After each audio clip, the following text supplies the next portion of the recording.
Assalamualaikum warahmatullahi wabarakatuh. Ketemu lagi dengan saya. Kali ini saya akan menyampaikan materi tentang elemen Quran hadis, yaitu kelas 8 tingkat SMP, sekolah menengah pertama, mata pelajaran pendidikan agama Islam. Judul materinya adalah pelestarian alam dan menjaga lingkungan. Silakan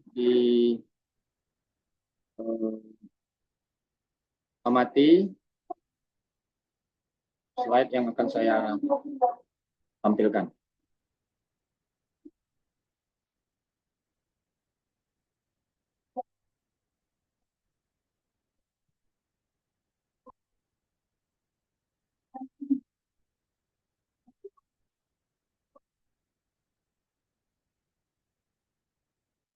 Nah, ini dia halaman pertama. Judulnya adalah melestarikan alam dan menjaga lingkungan. Terdapat di dalam Al-Quran surat Ar-Rum ayat 41, Ibrahim ayat 32, dan Az-Zukhruf ayat 13.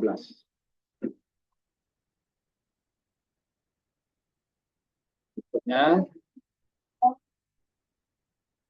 mari kita awali dengan membaca basmalah. Bismillahirrahmanirrahim. Tujuan pembelajaran.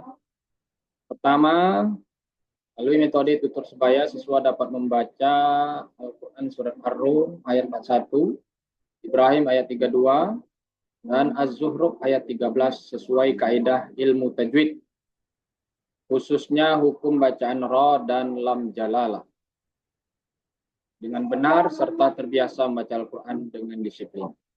Yang kedua, melalui teknik pembelajaran The Power of Two, siswa dapat menghafal Quran surat Ar-Rum ayat 41, Ibrahim ayat 32, dan Az-Zukhruf ayat 13, dan hadis tentang pelestarian alam dengan lancar serta terbiasa menghafalkan Al-Quran dengan penuh semangat. Yang ketiga, melalui model pembelajaran discovery learning, siswa dapat menjelaskan kandungan Quran surat Ar-Rum, Ibrahim, dan Az-Zukhruf, dan hadis tentang pelestarian alam dengan benar serta dapat mensyukuri alam semesta ciptaan Allah Subhanahu wa taala. Lalu yang keempat, melalui model pembelajaran berbasis proyek, siswa dapat merumuskan program pelestarian alam dan perawatan lingkungan sekitar dengan benar serta bersikap ramah terhadap alam dan lingkungan sekitar. Yang kelima, tujuan pelajaran kita adalah melalui model pembelajaran berbasis produk, siswa dapat membuat poster program pelestarian alam dan perawatan lingkungan sekitar dengan baik serta berperilaku menjaga dan merawat alam dan lingkungan sekitar, dan menulis surat Ar-Rum, Ibrahim, Az-Zukhruf, dan hadis tentang pelestarian alam dengan benar. Kita lanjut. Masuk dulu ke 95 ya. Dalam pembahasan ini yang kita pelajari adalah pertama pengertian lingkungan dan faktor kerusakannya. Yang kedua tajwid dalam jalalah dan hukum ro. Yang ketiga ayat-ayat menjaga lingkungan, yang tiga surat yang disebutkan tadi. Kemudian yang keempat memahami isi kandungan ayat. Dan yang kelima pentingnya sikap menjaga lingkungan. Nah, ini adalah potret 5 pemuda yang suka bersih-bersih lingkungan. Bisa kamu akses bisa diakses melalui YouTube, dicari di YouTube atau di TikTok ada ini video-video tentang pemuda-pemuda yang suka bersih-bersih lingkungan.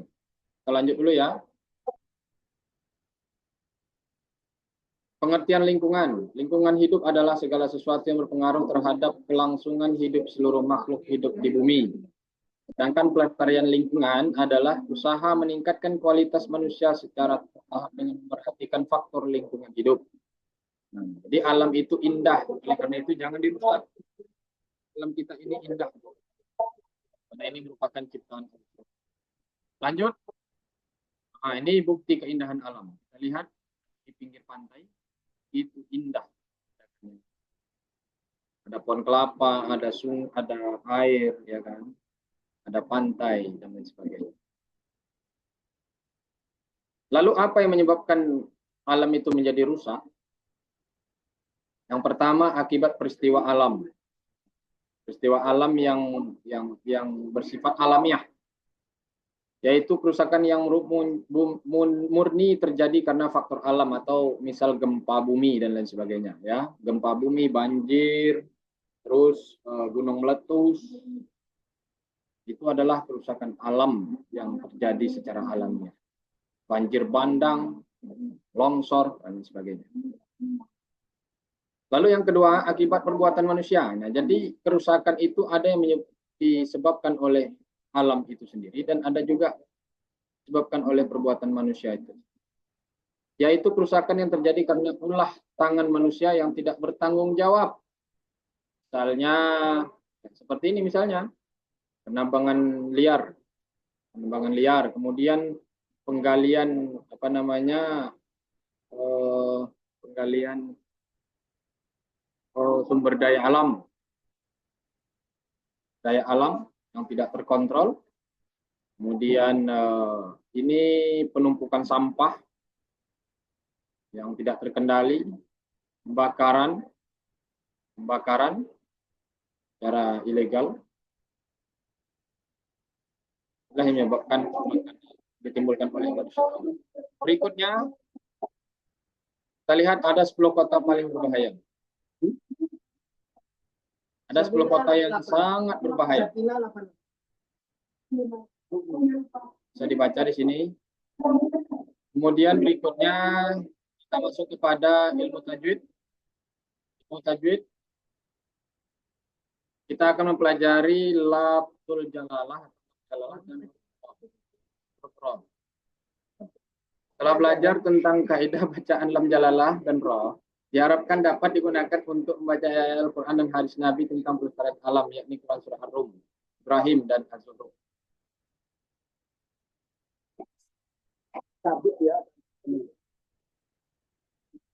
Oke, kita lihat lam jalalah. Apa itu lam jalalah? Lam jalalah adalah huruf lam yang terdapat pada lafaz Allah.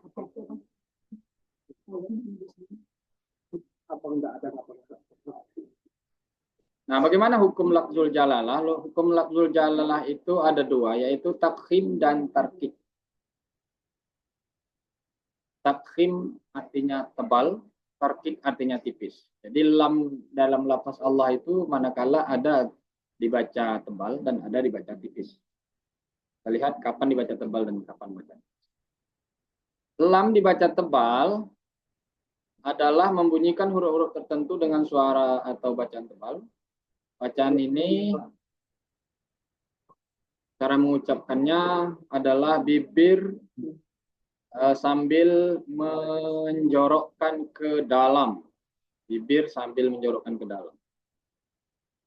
Berada di awal kalimat setelah harokat fathah atau setelah harokat dhammah. Jadi untuk mengenalinya adalah lafaz Allah itu didahului oleh lafaz fathah dan lafaz dhammah, maka itu dibaca tebal. Yang kedua dibaca tipis, manakala didahului oleh harakat kasrah. Baca tipis itu manakala didahului oleh harakat kasrah. Nah, cara membacanya adalah bibir agak mundur sedikit. Agak dimundurkan sedikit.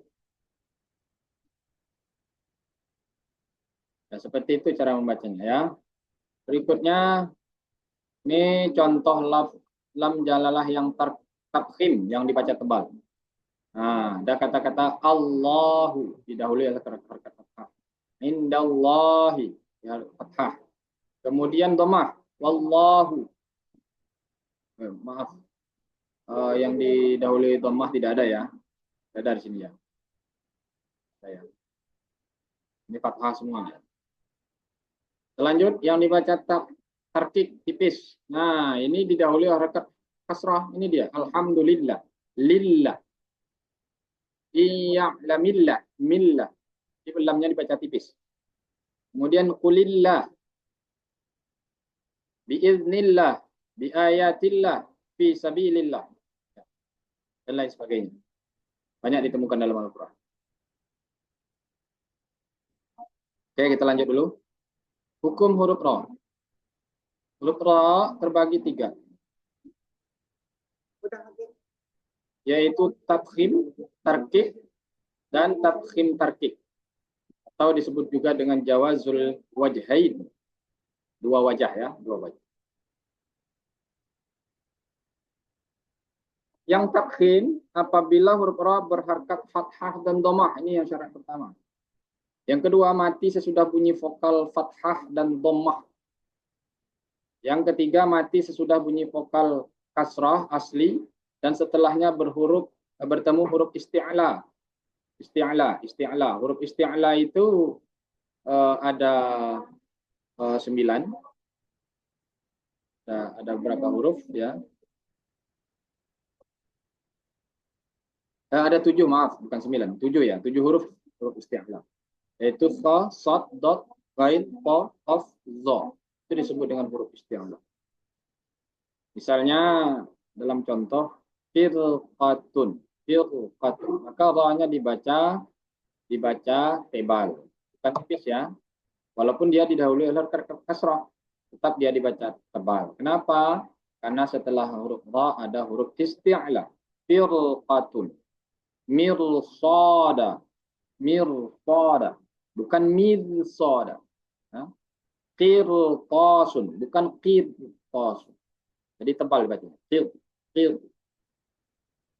Lalu yang keempat, mati sesudah bunyi vokal kasrah tidak asli, yaitu yang terdapat pada hamzah wasal pada kata perintah atau wasal, karena itu hilang pada saat membaca tidak berhenti, melainkan diteruskan atau wasal. Contoh, warzuqna.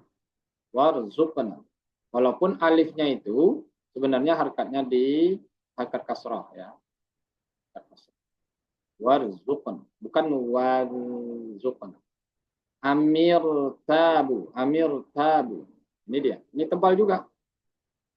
Walladzir tada. Bukan tipis ya, tapi tebal. Oke. Next ya, paham aja lah. Berikutnya dibaca tarkik atau tipis. Pertama, ra itu sendiri berharkat kasrah. Ya. Rizqan, arina, wa turisinin. Itu dibaca tipis ya. Kemudian mati sesudah bunyi vokal kasrah asli dan berikutnya tidak bertemu huruf isti'la. Misalnya miryah, mirsamatun, dan lain sebagainya. Yang ketiga, membaca berhenti pada suatu kata sehingga huruf pada akhir kata mati dan sebelum berhenti ada bunyi vokal kasrah. Vokal kasrah. Misalnya wa huwal hakimul khabir. Nah, maka itu juga dibaca tipis atau tarkib. Kemudian yang ketiga ada jawazul wajhain, dua wajah. Bisa dibaca tafkhim, bisa dibaca tarkib. Yaitu manakala ra sukun didahului oleh huruf berharkat kasrah. Dan sesudah ra terdapat salah satu huruf isti'la yang berharkat kasrah atau ke kasrah tain. Contoh min ir bihirsin. Ini boleh untuk mendengarkan. Berikutnya contoh ra tafkhim. Ini dia. Inda rabbihim qalal kafirun. Ini contoh tafkhim ya. Ini contoh tarkik. Oke, wa yaghfir lakum. Ini dia, wa yaghfir lakum. Yuhibbul kafirin. Surah ya. Lanjut. Lihat latihan ya. Latihan menebak hukum bacaan ra. Yuk, sama-sama diperhatikan. Coba ditebak. Kalimat pertama, wa namadiku masfufah. Kira-kira ini hukum bacanya apa? Silakan dijawab sendiri ya. Sudah ketemu jawabannya? Oke, jawaban yang benarnya adalah ra tarqiq. Yang kedua, irji'i ila rabbiki radiyatan mardiyah. Coba, ini apa hukum bacanya? Oke, sudah ketemu jawabannya. Kita bandingkan. Jawaban yang benarnya adalah Rotabkhim ya, Rotabkhim. Berikutnya bal huwa Qur'anum mujid. Ini sudah ketemu jawabannya, maka yang benarnya adalah dibaca tabkhim, tebal ya. Walilladzina kafaru yukadzibun. Yang benarnya adalah, sudah ketemu jawabannya? Yang benarnya adalah tabkhim. Wa fir'auna dzil autad.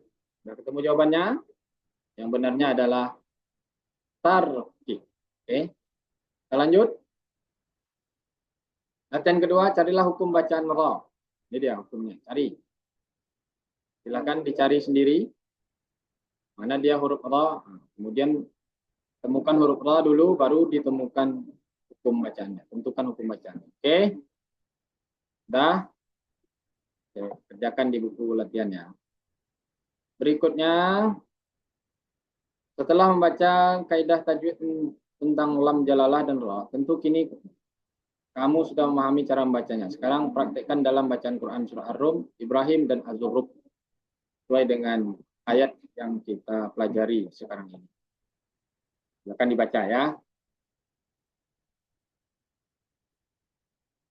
Oke. Lengkapilah ayat berikut. Sambil melengkapi ayat, kalian dapat berlatih menulis sambil memperkuat hafalan. Ya. Silakan dilengkapi titik-titiknya itu.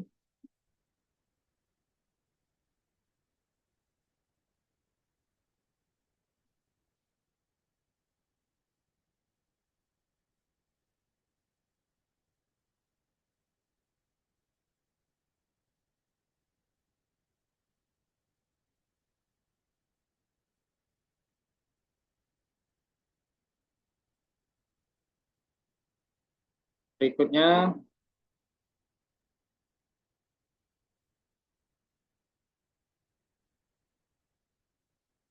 nah ini kisah-kisah masa lampau. Kisah-kisah masa lampau yang terjadi, alamnya rusak karena diulah oleh tangan-tangan manusia ya. Tunggu aja bentar. Ini kandungan surat Ar-Rum, Ibrahim, dan Az-Zukhruf. Ada 4. Berikutnya, kandungan surat Ibrahim ada 3. Kemudian kandungan surat perilaku yang mencerminkan menjaga lingkungan. Ini dia. Inilah perilakunya, yaitu dengan banyak menanam pohon, kemudian membuang sampah pada tempatnya, pelestarian binatang ya, kemudian menanam buah-buahannya.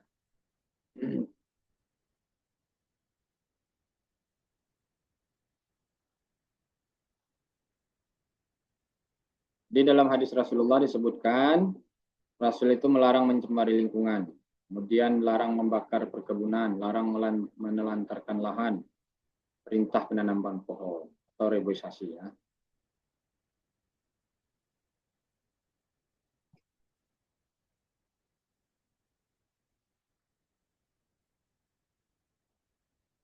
Oke, kegiatan diskusi yang bisa kamu lakukan adalah ini dia, apa saja yang bisa kita lakukan untuk menjaga alam atau lingkungan kita. Yang kedua, apa yang kamu lakukan jika melihat kerusakan alam di tempat tinggalmu? Yuk menanam pohon. Alhamdulillah selesai. Oke, demikian video kita kali ini.